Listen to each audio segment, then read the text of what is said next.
You went to the grocery store last week. Same brands, same quantities, same list.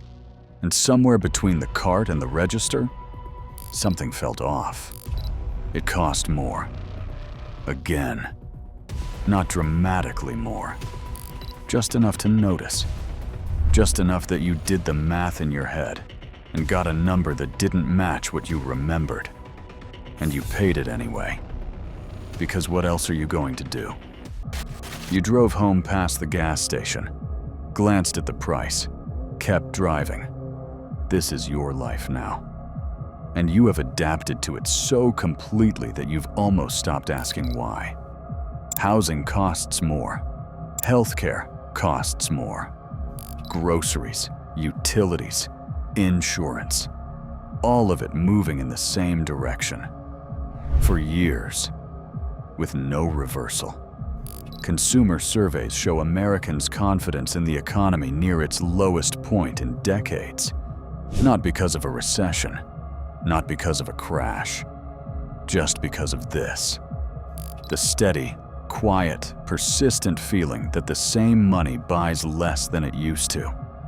That feeling is correct, and it's not an accident. If you want to understand why this keeps happening, not just what's happening, subscribe right now. Because this isn't about one price increase or one bad year. It's about the system behind all of it. And once you see it, you don't unsee it. Start with what you actually experience, because that's where this story begins. A paycheck arrives. Same number as 2 years ago, maybe slightly higher. But the rent went up. The grocery bill went up. The car insurance renewal came in different than last year. Nobody sent a letter explaining this. Nobody held a press conference. It just happened. Gradually, consistently, in the background of your life. One University of Michigan consumer survey registered sentiment at historic lows. Not during a war, not during a financial collapse, but during a period economists were calling a strong economy.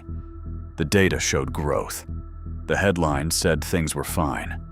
And ordinary people kept feeling like something had quietly changed. They weren't wrong. Wages for most workers have barely moved in real terms. While the economy grew, corporate earnings climbed, and executive pay rose sharply. Typical workers got almost none of it. The gap between what people earn and what things cost widened slowly at first. Then, between 2020 and 2022, it widened fast. From 2019 to 2025, the purchasing power of $1 fell by roughly 28%. What cost $100 in 2019 costs about $128 today. That value doesn't come back. There's no correction, no refund. Most people's explanation stops at inflation. Inflation happened. Things got expensive. It is what it is. But that answer skips the part that actually matters. Where inflation comes from, why it keeps returning, and why the people running the system don't consider it a problem. They consider it a feature. That's the part nobody explains clearly. That's where we're going. Money is not a fixed thing.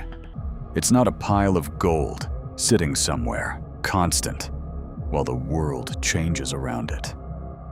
Money is created, constantly, by governments, central banks, and most of all, by banks making loans. Every mortgage approved, every car loan signed, every business line of credit opened. Money that didn't exist before comes into existence. The money supply expands. And when it expands faster than the actual production of goods and services, each dollar loses a little value. Not visibly, not dramatically, just a little. Every time. The logic is simple. If there are $100 in an economy, and 100 bananas. Each banana costs $1. Add $10 more without adding 10 more bananas, and the price of each banana rises. Not because the banana changed, because the money changed. The banana didn't change. The dollar did. This isn't theory. It's arithmetic. In March 2020, when COVID hit, the Federal Reserve moved fast. It purchased government debt at a scale never seen before, cut interest rates to near zero, activated emergency lending programs. One broad measure of the money supply, M1, quadrupled in months, from roughly $4 trillion to over $16 trillion. At the same time, the government sent trillions in direct stimulus. Checks, grants, expanded unemployment. A Federal Reserve analysis later estimated pandemic-era spending alone added roughly 2.5 percentage points to inflation. Consumer inflation was near zero in May 2020. By June 2022, it was 9.1%, the highest in 40 years. The money supply expanded. Prices adjusted upward. Those prices never came back down. They merely stopped rising as fast. The floor moved, and it doesn't move back. This is not a new problem.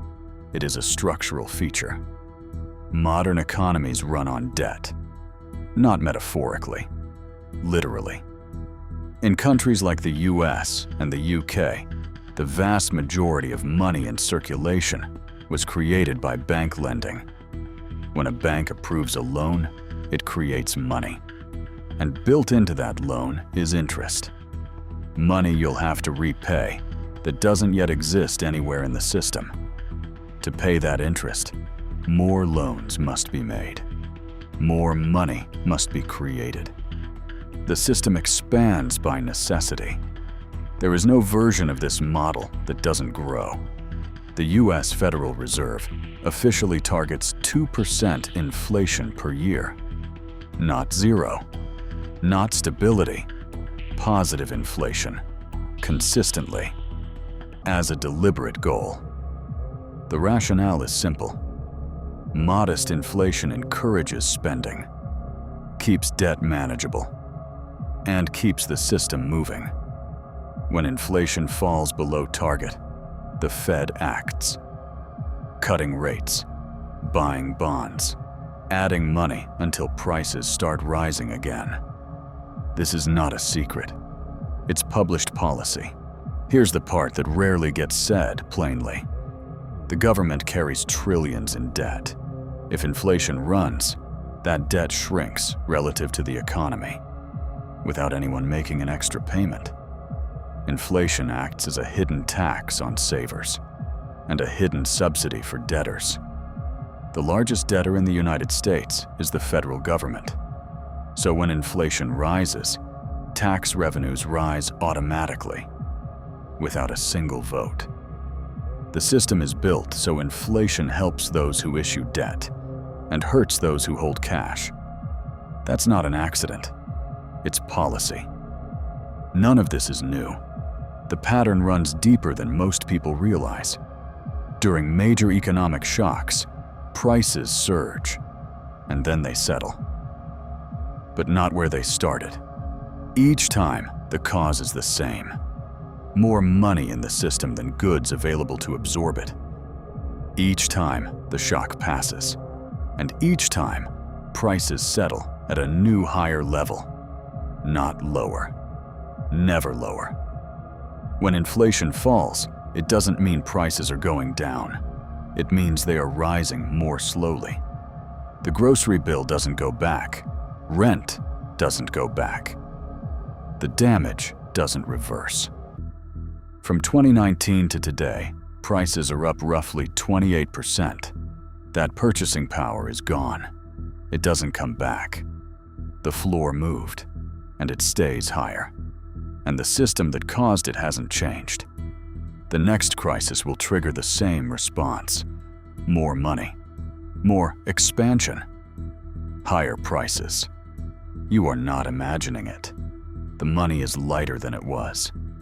Not because of anything you did, because the system is designed this way. The people who understand this and own assets move with it. The people who don't fall behind. That's not conspiracy. It's arithmetic, and it's design. The next time everything feels more expensive, you'll know why. It's not coincidence. It's not bad luck. It's the system doing exactly what it was built to do. Sit with that for a second. If this changed how you see money, subscribe. Because most people feel this. Very few understand it. And almost no one explains it clearly.